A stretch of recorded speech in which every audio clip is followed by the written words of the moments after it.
साल। वफाकी वजीर खजाना मोहम्मद औरंगजेब आज माली साल का बजट पेश करेंगे। जेब पर बोझ बढ़ेगा या रिलीफ मिलेगा, तनख्वाहें कितनी बढ़ेंगी, कौन से टैक्स लगेंगे, सब मिजानिये का तखमीना बताया जाएगा। बजट का हजम 17,500 अरब रुपए के लगभग रहने का इम्कान है। सूद की अदायगियों के लिए 7,800 अरब रुपए मुख्तिस। दिफाई बजट 2,900 अरब से 3,000 अरब रुपए के दरमियान हो सकता है। विफाकी तरक्याती बजट कीमत भी 1,000 अरब रुपए मुख्तस करने की तजवीज़।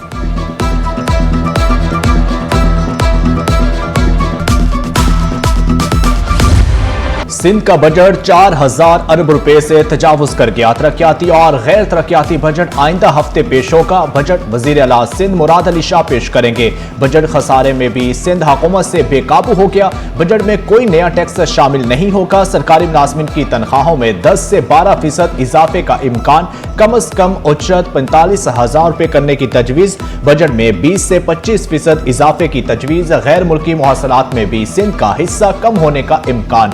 एशियाई तरक्याती कर्ज का बोझ सिंध के अवाम बर्दाश्त करेंगे।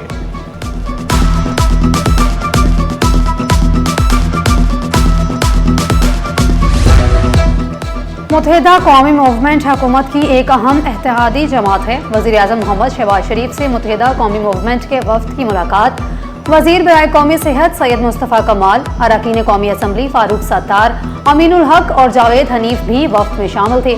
विफाकी वज़ीर बराए मनसूबाबंदी एहसन इकबाल, विफाकी वज़ीर कानून और इंसाफ आज़म नज़ीर तारड़ दीगर की शिरकत हुई। मुलाकात में विफाकी बजट बराए माली साल 2026-27 और मुल्क की मजमूई सियासी सूरत हाल पर तबादला ख्याल किया गया।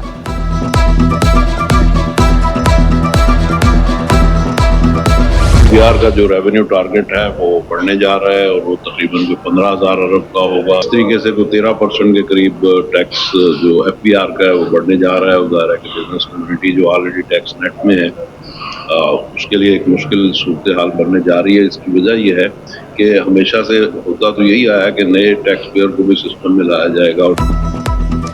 नए माली साल के बजट में टैक्स इस्लाहात, कारोबारी बरादरी भी परेशान। टैक्स में बजट में आमदन का हदफ 15,000 अरब रुपए जाने का इम्कान है। मियां जाहिद हुसैन ने कारोबारी तबके पर दबाव बढ़ने का खदशा जाहिर कर दिया। कहा पाकिस्तान में टैक्स गैप 5,000 अरब रुपए तक पहुंच चुका है। हर माली लेन देन को डिजिटल रिकॉर्ड पर लाने की तजवीज दे दी। गवर्नमेंट को ऐसी पॉलिसीज बनानी चाहिए कि जो भी ग्रोथ हो उसका असर जो है वो आम आवाम पर भी है। जो सर्वे रिपोर्ट के मुताबिक एग्रीकल्चर जो है वो तकरीबन 2.89% वो माइनस हुआ है, तो ये बहुत अलार्मिंग सिचुएशन है। ज़राई शोबे की कारकर्दगी तवक्कुआत के मुताबिक नहीं रही। FPCCI के सीनियर नायब सदर फयाज मगू का इक्तसादी सर्वे पर रद्द-ए-अमल। कहा हुकूमत ज़राअत के शोबे पर ख़ासूसी तवज्जो दे। सनती तरक्की के लिए बिजली और गैस टैरिफ में कमी को जरूरी करार दे दिया। बजट साजी में ताजिरों और सनतकारों की तजावीज़ भी शामिल की जाए।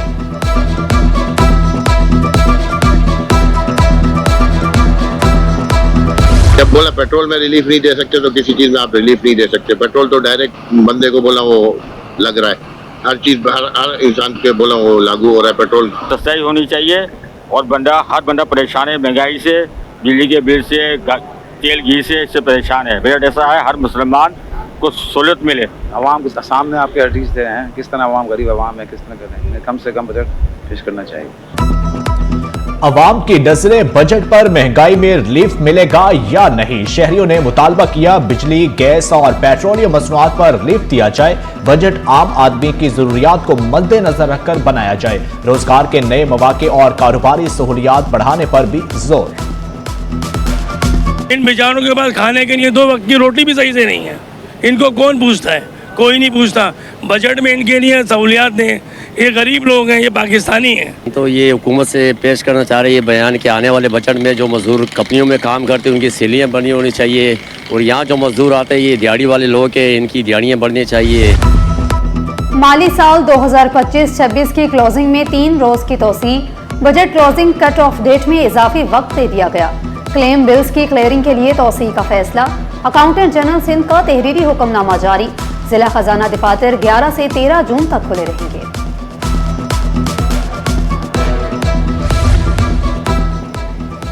वज़ीर आला सिंध सैयद मुराद अली शाह का अमराज़ क़ल्ब की मुफ्त सहूलियात के दायरा कार में तोसी का फैसला। कहा कि सिंध हुकूमत दिल के मरीजों को बर वक्त और मेयारी इलाज की फ्राहमी में कोशा है।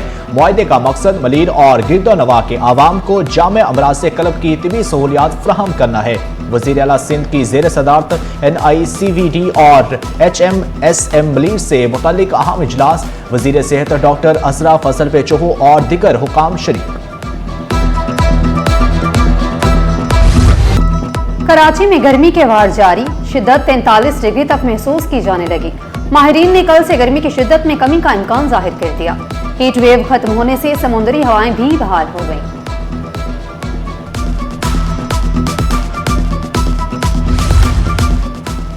सनती शोबे को रिलीफ मिलने का इम्कान। कोयले की दरामद पर वैल्यू एडिशन टैक्स 3% से कम करके 1% करने का फैसला। ज़राए के मुताबिक वैल्यू एडिशन टैक्स में कमी से पैदावारी लागत कमी और कारोबारी लागत में भी कमी आएगी। हुकूमती सनती सरगर्मियों और पैदावारी शोबे को फ़रोग़ देने के लिए टैक्स रिलीफ देने पर गौर कर रही है।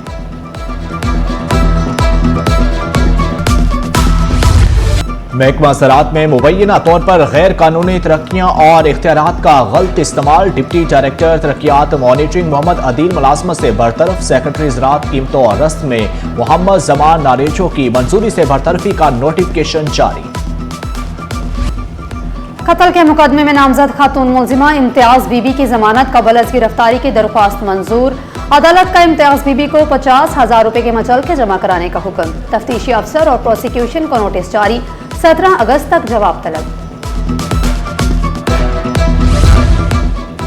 क्लिफ्टन की तारीखी शनाख्त दाव पर काजी हाउस की हिफाजत के लिए अहले मोहल्ला अदालत पहुंच गए। तमीरात रुकवाने और अदालत के तारीखी तशख़्ख़ुस के तहफ़्फ़ुज़ की सदा, जबकि दरख्वास्त में मौक़िफ़ अपनाया। तारीखी इमारत पर मुतलका हुकाम के सवा कोई तामीराती काम का मजाज नहीं है। Sindh high court Karachi police office हमला केस। मुलजिमान अब्दुल अजीज और मेहरान ने जमानत के लिए सिंध हाई कोर्ट से रुजू कर लिया। अदालत ने प्रोसिक्यूशन और तफ्तीशी अफसर से 22 जून तक जवाब तलब कर लिया। आइंदा समाअत तक ट्रायल का रिकॉर्ड पेश करने की भी हिदायत की।